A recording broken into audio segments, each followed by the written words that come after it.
Hi folks, it's Cynthia Dearin here. Welcome to Business Beyond Borders, where I unlock the secrets of international business success. It looks as though Brexit is nearly upon us and there are still loads of unanswered questions and lots of uncertainty. I checked in with our senior advisor in London, Michael Barron, to get his take on what's likely to happen and what it will mean for the UK and for companies looking to do business in Britain. Michael, welcome to the show. Thank you. Good to be here. So Brexit is getting weirder and weirder. Just when you thought it couldn't possibly get any more ridiculous, it does. We're now less than 2 weeks away from the drop dead date for the EU and the UK to negotiate a deal. And Boris Johnson, the Prime Minister, has taken a deal off to Brussels a few days ago. And it's been met with a fairly tepid response from the EU. Where do you think we are now? And what do you think the outcome is likely to be? At the moment, as you say, we're trying to negotiate. The Prime Minister is trying to negotiate a new agreement with the EU. His latest position that he presented last week or over the weekend to Brussels has been met by a kind of wall of criticism from kind of everybody on the European Union side, from the Commission, from Parliament, from individual leaders. The French president's given him till the end of the week, this week, to come up with a new negotiating position or to try and resolve this. I think the chances of an agreement are pretty slim. I think one way or another, Johnson, the Prime Minister, is going to be forced to invoke what's over here called the Ben Act, which is the Act of Parliament rushed through last month before the controversy over proroguing Parliament. It's the act which forces the Prime Minister to ask for an extension to the deadline to at least the end of January. I'm almost certain he will be asked to do that. So that means we will still be in the EU come the 1st of November. Even though he says he'd rather die in a ditch before he does it?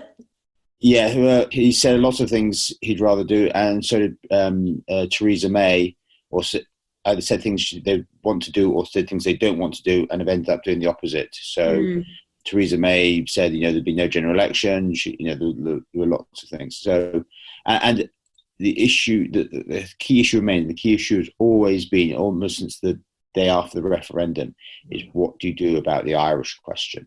And this is the backstop, because that's the only land border between the United Kingdom and the EU, the rest of the EU, and it is so because of the history of the Troubles, the violence, and then the peace process, the Good Friday Agreement, the creation of what is essentially one economy on the island of Ireland.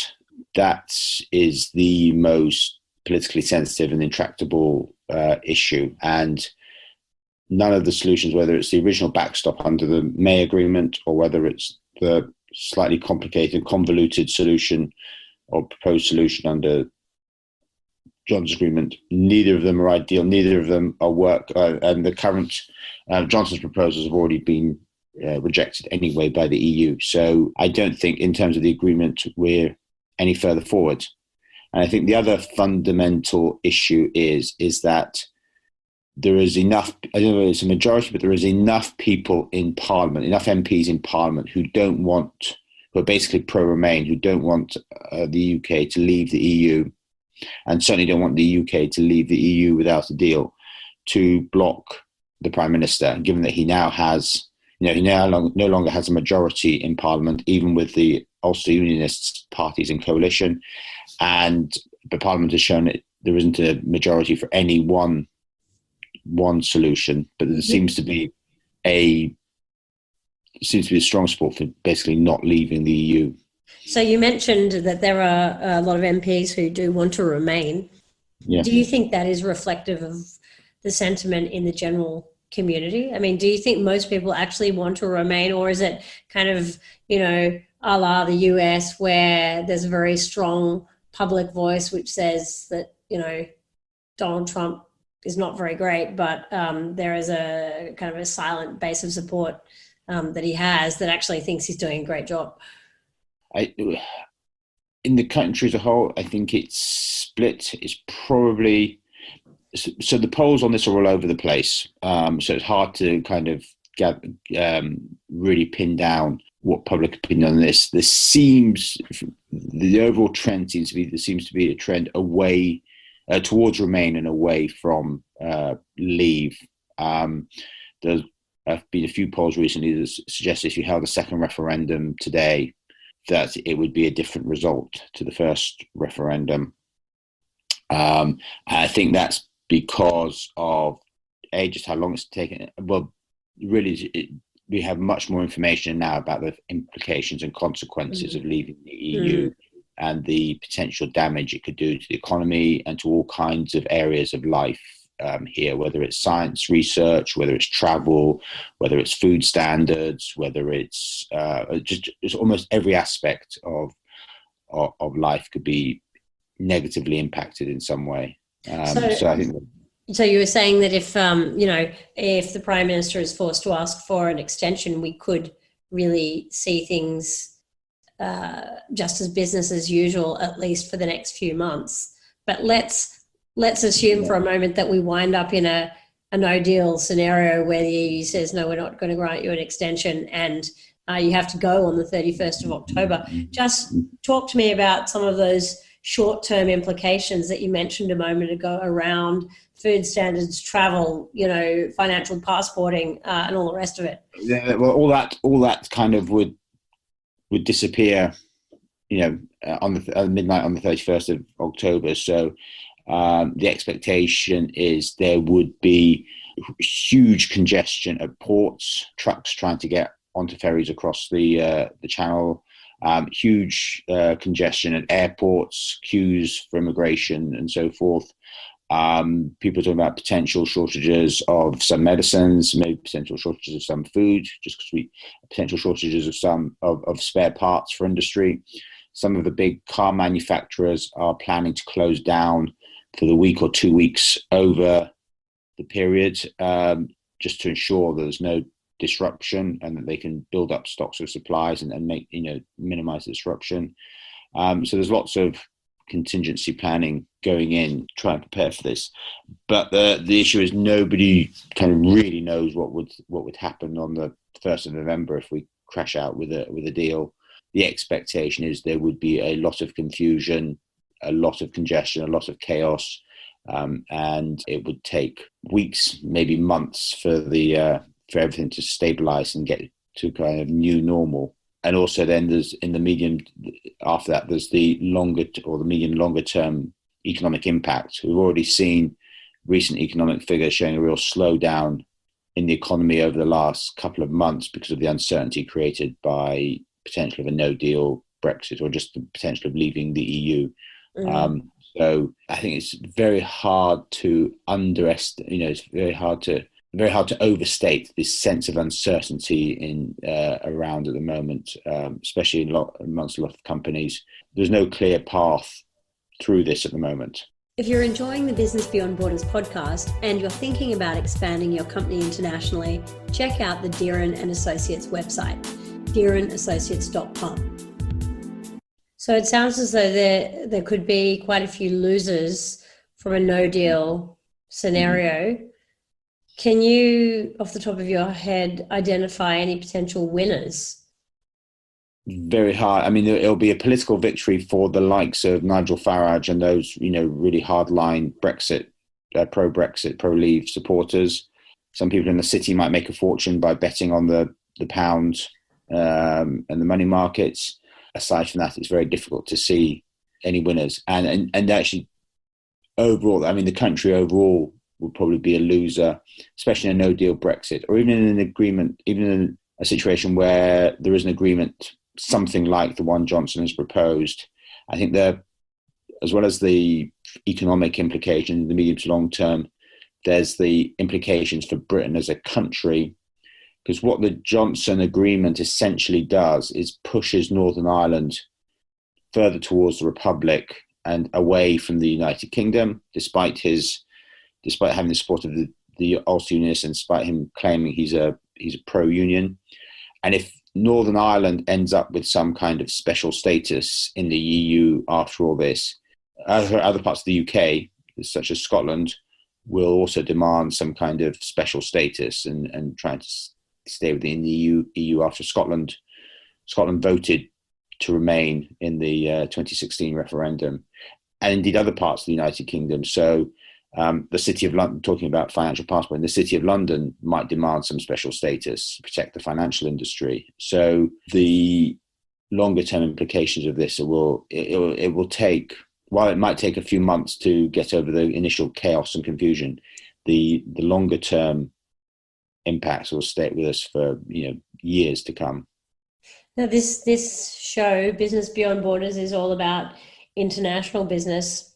Yeah. Do you think there might be any potential upside for foreign companies coming to the UK that are non-European companies? Because, pre-Brexit, anybody coming in from outside really had to compete with services and goods that were coming in from the rest of Europe, really competing with the single market and the customs union. But, if we have a no-deal Brexit, or even if we have a negotiated hard Brexit, suddenly the UK is going to be outside Europe. Do you think there could be opportunities for example, New Zealand dairy products, which will suddenly not have to compete against things coming in at a lower rate, cheese and yogurt and specialty stuff like that from Spain and Italy? Potentially, but I think, again, one of the uncertainties is kind of what will be the trade rules after, in the event of Brexit, whether if it's a no-deal Brexit, we're apparently just kind of switch onto WTO agreements, and it will take some time to kind of work out how those actually work and people get used to them. So there may well be, and depending on kind of the nature of the agreement and any kind of transition period and any kind of then free trade agreement or a trade agreement that the UK outside the EU reaches with the EU, will set the environment for non-EU business from, example, Australia or New Zealand or elsewhere. The kind of pro-leave politicians kind of claim, this will be the opportunity. We'll be able to have goods from a much wider variety of countries. Australia, New Zealand lamb and Australian products and so forth. But that's still to be tested, and so you still don't know what the rules of the game will be in any kind of post-Brexit world. And that's a lot of uncertainty because, again, it depends on how we leave, whether it's no deal or whether it's some kind of negotiated agreement. And do you foresee labour shortages if there is, if Brexit takes place? The Prime Minister has already threatened that he's not going to guarantee all the Europeans currently in the UK the right to continue living there. Is that going to be a real issue for British business? I think it's already, my understanding, it's already an issue in some industries. Some industries are already complaining about recruitment problems and shortages of people, particularly the hospitality industry and things like agriculture. But even in kind of areas requiring kind of highly skilled jobs like medicine or engineering or so forth, there are already kind of signs that not being able to attract enough people. And if there's an economic downturn after Brexit, then that will make it harder to attract people here as well. So I think that's again, it's the kind of part of that feeds into the uncertainty and one of the unknowns about all this. But there are already indications of labour shortages in some industries. So just a couple of weeks away from Brexit, we think, and still lots of questions with no answers. Yes, indeed. Yeah. Michael, thanks for coming on the show today. All right, good to speak to you. If you're enjoying the Business Beyond Borders podcast and you're thinking about expanding your company internationally, check out the Dearin and Associates website, dearinassociates.com. Our consulting services, which include market research and modelling, cross-cultural consulting, and strategic business connections, deliver deep insights and create value for larger companies looking to scale internationally. If you're from a smaller organisation that wants to expand its global footprint, take a look at our International Business Accelerator program, which my team and I created to help micro to medium-sized businesses to speed up and de-risk the process of going global. The program helps business owners to build a great strategy without having to reinvent the wheel.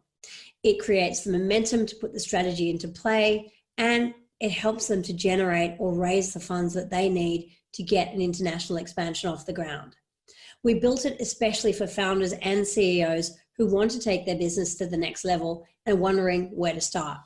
It's structured in a way that's simple to follow. It's digital so that you can take part from anywhere in the world. It's a lot of fun and our members love it. Check it out at dearinassociates.com.